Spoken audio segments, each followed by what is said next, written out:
En partenariat avec MGEN, Mutuelle Santé Prévoyance.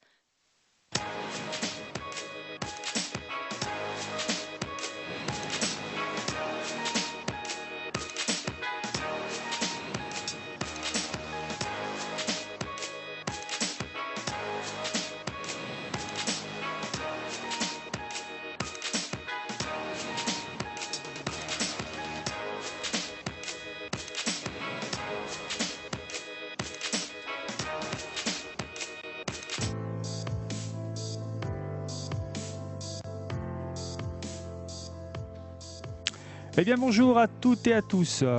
Nous sommes sur Beansport pour cette 4e édition des Fit Days MGEN. Aujourd'hui, nous sommes à Cahors, au bord du Lot. Une superbe ville médiévale et son célèbre pont Valentré, qui est un des plus longs ponts médiévaux d'Europe. Je suis aujourd'hui en excellente compagnie avec Claude Meyer. Bonjour. Bonjour Claude, nous allons revenir rapidement sur cette première étape qui s'est déroulée au pied du Mont Lozère et son lac de Villefort, alors qu'on découvre cette magnifique ville et des superbes images de notre équipe. Donc une étape qui s'est passée donc hier, qui a vu, on va dire, la domination, on en a parlé, de Mattia Seccarelli. Oui, un Italien qui est sorti dans les premiers de l'eau et surtout a fait un très gros vélo et a réussi à enchaîner une bonne course à pied. Alors qu'on avait vu Jocelyn Mourier sortir premier de ce lac magnifique. D'ailleurs Jocelyn Mourier là qu'on voit à l'écran, très gros nageur. Et suivi du Néo-Zélandais. Ce Néo-Zélandais justement qui continue à impressionner, qui est un gros rouleur. Alors que chez les filles, on avait Piplo, l'anglaise, qui sortait la première en vélo avec un 8e temps au scratch devant les hommes. Oui, une petite qui a une très bonne natation. Et donc là on est dans le col. Mattia Seccarelli a déjà fait la jonction et il est en train de produire son effort. Ça, c'est un format M et c'est vrai qu'il avait un petit peu consigne, il y a beaucoup de consignes auprès des coachs de creuser l'écart d'entrée. Sur une course en contre-la-montre, on va dire, sur le vélo, donc s'il est très puissant et il aime les bosses, c'était le jeu de mettre le paquet en vélo, et sachant que c'est un bon coureur à pied, donc après il avait déjà fait le trou en vélo, il suffisait d'assurer sa course à pied. Malgré quand même des très gros coureurs en course à pied qui ont essayé de faire la jonction, alors que là on revient sur la course fille avec une Estelle Peria qui a été formidable. Moi elle m'a surpris, elle a fait une remontée extraordinaire, reprenant une les coureurs, et il y a Amy, il y a une grosse bataille entre les deux.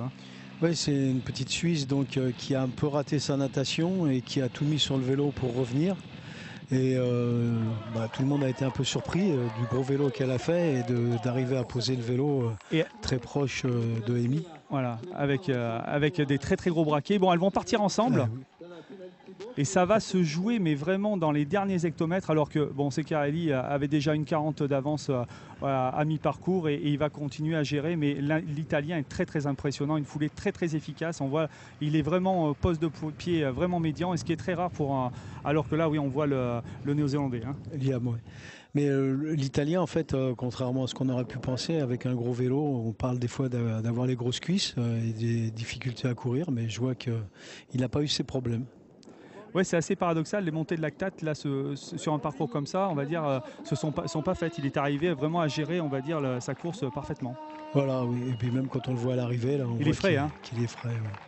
Ouais. Et il sait qu'il a encore 5 jours, donc il n'a peut-être pas tout mis. Alors le résumé, Mattia Seccarelli donc premier, à 1,42, donc les jeux, on va dire, déjà un gros écart, et Tommy qui finit 3e. Tommy Desgammes, qui était surtout un très bon duathlète dans les années 10-15 ans en arrière. Donc il a fait le maximum en vélo et en course à pied pour rattraper son retard en natation. Et là on va vivre un moment exceptionnel. Bon, c'est l'arrivée d'Amy, mais à un moment on a cru qu'Estelle allait revenir sur Amy Charéron. Ça a été vraiment une belle bataille. Donc Amy Charéron, lors de la première journée, donc s'impose en 1,44 et donc à 1,26 de retard pour Estelle. Oui, Estelle qui a eu des crampes. Pas attendu parce que j'ai une équipe assez jeune. Donc sur une distance comme ça, en contre-la-montre individuel en fait. Je ne m'attendais pas à ce qu'ils fassent ça, mais bon, c'est une bonne surprise. Hein. Ils sont très heureux. Sur les garçons, malheureusement, il y en a un qui a pris 2 minutes de pénalité, donc sinon on aurait fait 2, 3 et 5.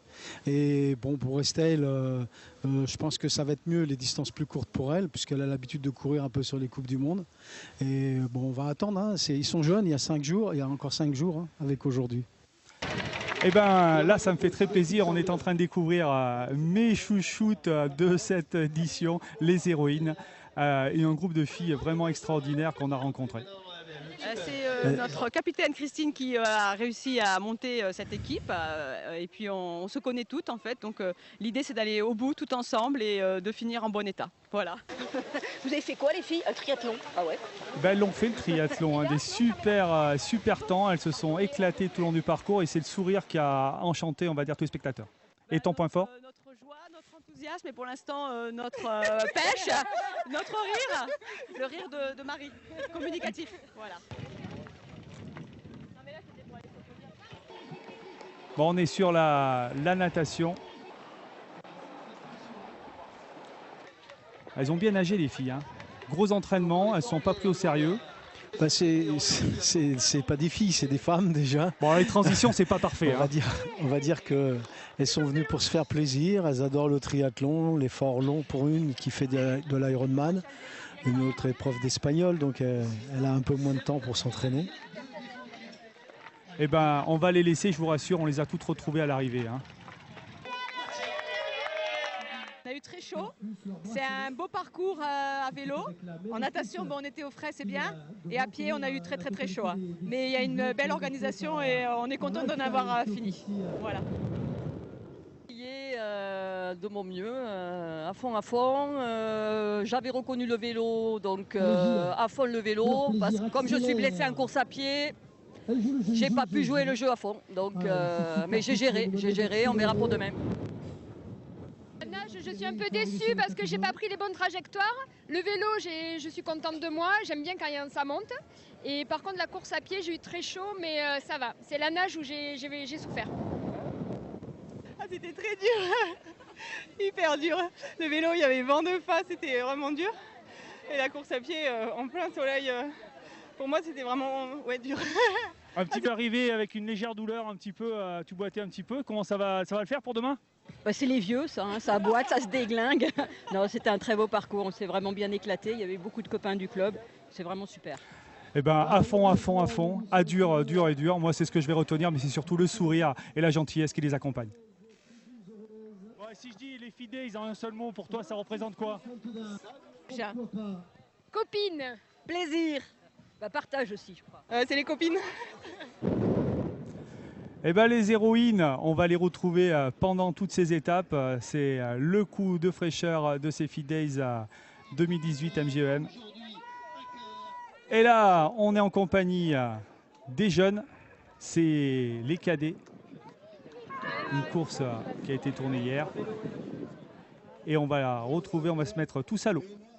Bah, ça va pas trop mal, donc on s'est bien reposé dans l'hôtel avec les coéquipiers devant le Tour de France, donc voilà, on est impatient de prendre le départ. Là c'est le deuxième jour, c'est une course en drafting, donc il y aura une grosse partie stratégie à mettre en place avec toute l'équipe. Donc on a eu les consignes du coach Patrick Sanchez, donc maintenant on a hâte de prendre le départ. Je pense que je vais aller de mieux en mieux parce que j'ai un profil de longue distance, donc voilà, je sors d'une préparation Ironman. J'étais sur le Tour Ironman il y a un mois justement pour boucler la distance Ironman. Ça s'est bien passé, mais voilà, donc je suis sur un rythme un petit peu d'endurance, donc au fur et à mesure du Feed Day, je pense que ça ira mieux pour moi, en sachant qu'il y a encore des épreuves sans drafting, donc qui vont être plus à ma portée. Mais aujourd'hui, là, c'est vraiment une course par équipe qu'on va jouer tout à l'heure. Et ben, après les belles paroles de Tommy, le triple champion de France et parrain, triple champion de France militaire et parrain de cette 4e édition, c'est l'heure de se mettre à l'eau ici à Cahors et ce lot qui est 23 degrés. Hein, 23 degrés, c'était, j'ai pas failli piquer Oui, une même tête. un peu plus de 23 degrés, pas loin du non-port de combinaison. Mais Tommy, en fait, a voulu tenter un coup, il m'a dit. et dans la montée. Et je crois que son côté endurance était là, mais son côté rapidité dans l'effort au niveau du lactate n'a pas tenu. Donc il a eu du mal à finir cette course, malheureusement pour lui. Donc là, on est sur un format S par rapport à hier, donc un petit peu moins de distance. Là, il y avait donc plus que 900 mètres de natation, c'est ça? Oui, 800 mètres exactement, avec un petit courant, mais comme il y avait un vent contraire au courant, je pense que ça n'a pas dû trop gêner les triathlètes. Mais on a vu quand même que certains avaient des stratégies de course en essayant de longer les berges où il y avait moins de courant. Alors j'ai vu ça avec les Russes, et puis il faut quand même préciser qu'aujourd'hui on a une étape où le drafting est autorisé. Et est-ce qu'en natation ça aide vraiment au niveau de la glisse? Alors la natation, le drafting est autorisé tout le temps et ça peut vraiment aider suivant la position de la personne, mais il faut vraiment trouver quelqu'un qui nage légèrement supérieur, avec une vitesse supérieure. Là on a vu un athlète qui se retournait, je suppose qu'il attendait quelqu'un. D'accord, oui, il y avait des consignes de course aujourd'hui pour attendre un petit peu les féminines. Quelques consignes ont été données, oui. Voilà, alors que le bonnet rose, eh ben, comme hier, c'est Jocelyn Mourier qui a pris les affaires en main. Le deuxième, donc là sur la partie natation, c'était les Anglais. Il y avait, on avait donc Liam qui était déjà bien placé. Oui, on voit, il y avait un petit groupe de 3 là, qui s'était formé, 3-4. Et là, vous voyez, comme on disait, là, ils ont fini vraiment très près du bord pour éviter les courants. Oui, un petit groupe de 3-4 et je crois qu'à la sortie de l'eau, sur l'aire de transition, ce groupe s'est vraiment transformé qu'à 3. Donc il y en a un qui a perdu le wagon de tête. D'accord. Et là, on a déjà l'écart, on voit l'effort de suite. On se met vite en transition, on pousse sur les jambes. On pense qu'à une chose, c'est réussir cette transition qui finalement est très importante sur un format sprint. Sur un format sprint, comme sur les formats Coupe du Monde, la transition est très importante parce que, comme j'expliquais, si on arrive à partir dans un bon groupe, et là, ça va être un groupe, comme le drafting est autorisé, ils peuvent travailler ensemble. Est-ce qu'ils vont s'attendre? Là, on va dire stratégiquement, ils disent je suis un peu moins bon en vélo, j'essaie vite de prendre un petit peu des relais parce que je pense éventuellement être plus fort à course à pied. Après, c'est aussi la stratégie d'équipe. Alors, on voit les résultats. Ian Ward donc, est sorti devant à la transition, devant Jocelyn Mourier et puis Thomas Secarelli qui est déjà dans le bon paquet. Alors, chez les filles, on n'a pas eu, mais Pipo, la anglaise, est pas ressortie. Et puis, Amy était vraiment, mais on va dire, si je peux me permettre, juste derrière. Au niveau des voilà, Pipo qui est arrivé. Des garçons, je suppose qu'ils l'ont un peu protégé. Ils l'ont un peu protégé au début pour le départ, parce que c'est souvent là qu'il y a des faiblesses chez les féminines quand elles partent avec les garçons, parce que ça joue des coudes. Voilà, Émilie Charéron, Léa Piplot qui termine à 2 secondes. Et c'est vrai qu'elles étaient vraiment ensemble, il fallait les sortir de l'eau. Et c'est vrai qu'à ce moment-là, il y a eu un petit écart qui s'est creusé. On revient donc sur la tête de course. Là, ça roule fort, ça roule à 45, 50 ? Oh, facile, oui, sur le plat, là, comme ça. Bon, ils avaient quand même le vent de face.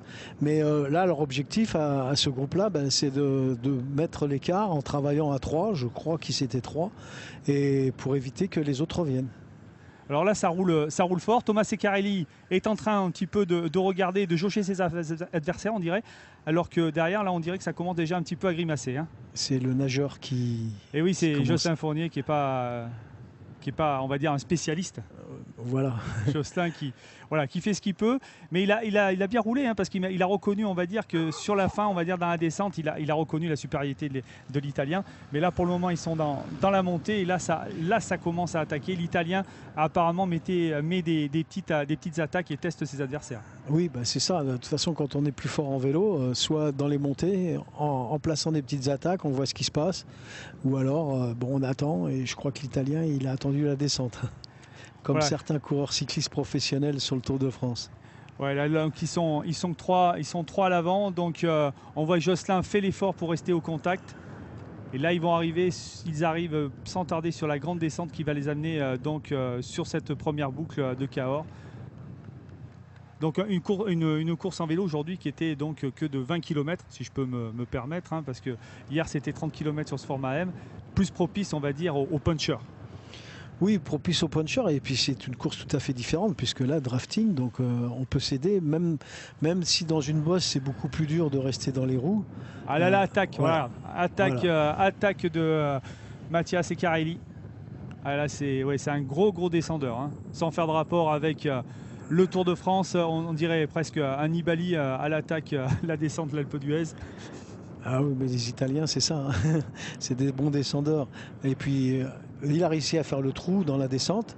Malheureusement pour lui, mais bon, comme il est puissant, il a pu garder son écart sur le vélo. Et on verra plus tard ce qui s'est passé. Voilà, pour le moment, ça roule. Derrière, Jocelyn s'accroche. Et puis, on a notre Niam qui reste un petit peu, néo-zélandais qui reste un petit peu en attente. Et toujours ces superbes images de cette ville de Cahors qui est vraiment magnifique, avec ces ruelles aussi derrière. Il n'y a pas que le pont à visiter dans cette ville. Donc on voit qu'il a mis quand même un bel écart hein, au groupe suivant. Je pense que dans le groupe suivant, il devait se retrouver à 3. Ah mais il a fait une descente, Voilà. a fait une descente de folie. Les motos sont pas arrivées. Il y a 2 équipiers ensemble là qui ont dû travailler. Et donc ça revient. Jocelyn est toujours avec eux. Et ils vont arriver donc bientôt au parc pour faire cette transition. Et on voit quand même le public est là pour... Ah ben c'est ça qui est génial avec le triathlon, c'est que dans une ville comme ça, le public peut participer. C'est vrai que ça fait plaisir de partager ces Field Days à MGEN avec ce public. Il y avait des Espagnols aussi qui étaient venus encourager. Voilà, donc à la sortie de la transition, donc 42-31 pour Mathias Eccarelli. Liam Ward à 37 secondes, donc c'est vrai qu'il avait fait l'écart déjà. Et donc Toumi Degang qui réussit cette fois-ci le deuxième temps. Il sera, je ne sais pas s'il va garder son maillot de leader de meilleur rouleur, mais c'est vrai que ça a été dur aujourd'hui pour Toumi. On revient chez les filles. Alors là, les filles, ça a été la bagarre. C'est la bagarre. Alors Estelle m'a même dit que Amy lui avait dit qu'elle a failli sauter dans la fin de la bosse. Ouais, mais là, pour le moment, ça roule. Piplo est avec. Voilà, les filles sont ensemble.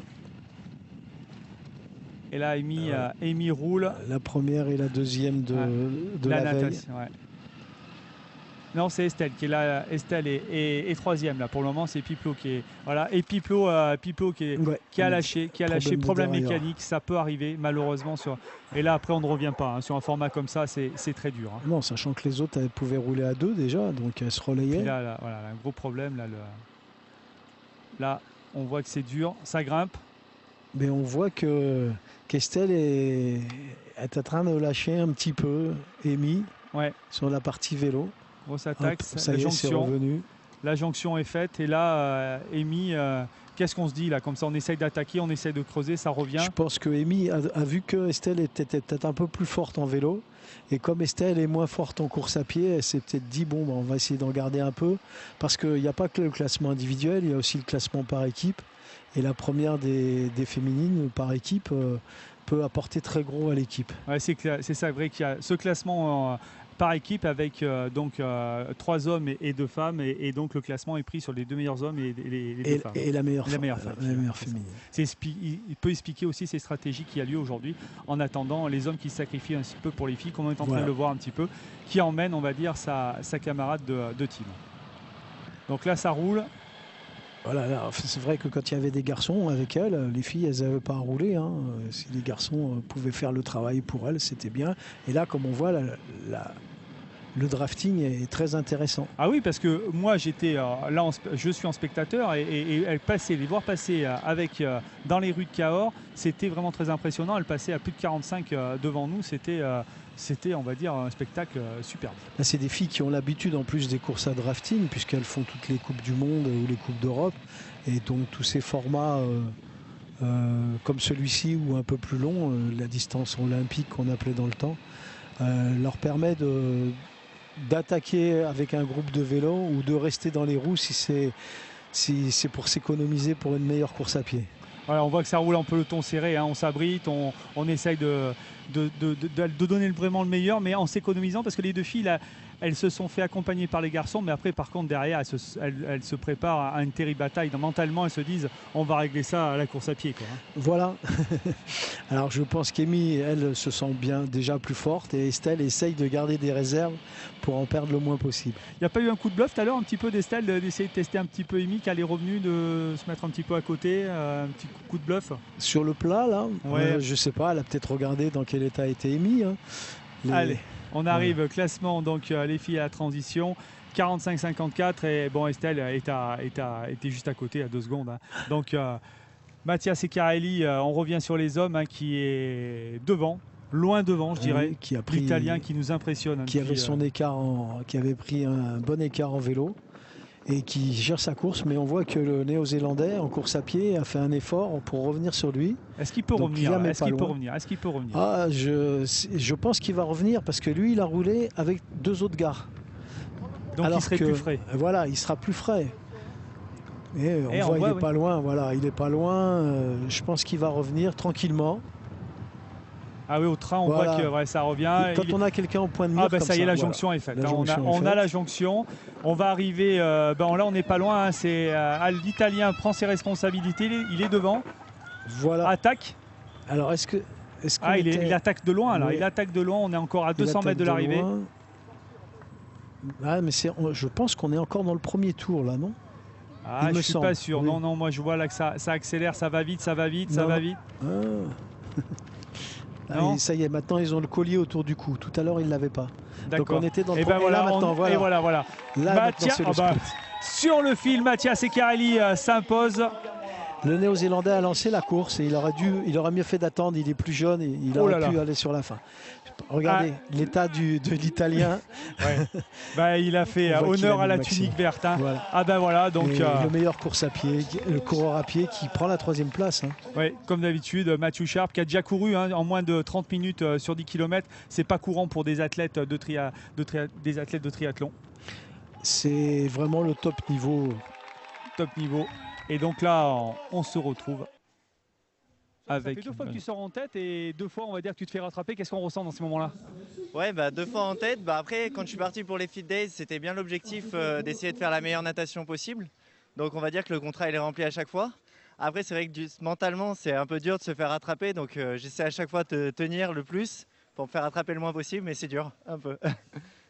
La différence, toi qui es un pur nageur, hier on était, on va dire, sur un lac et là aujourd'hui on est en rivière. La différence au niveau de la nage se ressent beaucoup?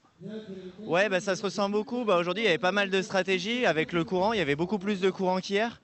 Donc partir près de la rive pour avoir le moins de courant de face possible et nager plus facilement, revenir en plein milieu pour se faire porter par le courant. Donc c'était beaucoup plus stratégique aujourd'hui qu'hier. Voilà, après c'était moins long aussi, donc on pouvait mettre plus d'intensité pour creuser les mêmes écarts qu'hier. Voilà. Bon, demain, tu nous plantes une grosse accélération pour prendre un petit peu de l'avance sur les copains? Voilà, oui, c'est le but, essayer de garder ce maillot bleu et pas le lâcher jusqu'au bout. Et voir faire le meilleur possible après. Après Jocelyn Maurier qui nous a livré ses impressions de meilleur nageur, on revient avec les filles et ce superbe duel. Amy a attaqué de suite. Hein. Ah oui, elle est partie de suite. Elle sait qu'elle est plus forte en course à pied. Donc elle a tenté, elle a mis l'écart. Et puis après, c'était à Estelle d'essayer de rattraper. Mais je pense que Amy, on voit déjà sa fréquence, son pied, etc. Elle est bien mieux. Mais déjà, c'était une de ses forces, la course à pied. Oui, elle est impressionnante. Et elle me disait tout à l'heure à l'arrivée qu'elle était de mieux en mieux. Voilà, on voit Estelle, elle n'a pas du tout la même fréquence, pas du tout le même pied. Mais bon, il y a une différence d'âge aussi, elle a du travail à faire dans cette technique. Estelle est toute jeune. Oui, elle est toute jeune et en plus, elle est toute jeune, pas obligatoirement dans le triathlon, puisqu'elle a commencé assez jeune. Mais dans ce genre d'épreuve où on va additionner les jours de triathlon les uns après les autres, c'est un petit peu sa peur. Ouais, elle a des belles places en championnat d'Europe, en U23, etc. Donc elle a un avenir tout tracé, alors que notre sélectionnée pour les Jeux du Rio, Amy, a déjà un solide palmarès et une solide expérience. Et là, aujourd'hui, je pense que ça a payé. Voilà. Si on voit Amy sprinter, c'est parce qu'elle veut essayer de gagner le maximum de temps, puisque pour le par équipe, c'est le temps final qui compte. Ouais, c'est très serré entre Volvic et NGE. Voilà. Alors Estelle m'a dit quand même à la fin qu'elle aurait pu courir plus vite. Alors, Amy Charéron, on y revient. Donc 30 secondes d'avance sur Estelle Perea. Alexa Bailly fait une très très belle course par rapport à hier et Olga termine 4e. Donc le classement général, voilà, Amy Charéron, pas de changement. Et là, on retrouve Estelle en interview. Et en compagnie d'Estelle Perea. Bon, ça l'a pas fait, hein, t'es parti fort, vous êtes avec Amy. Comment s'est passée cette course? C'est mieux passé qu'hier, je pense.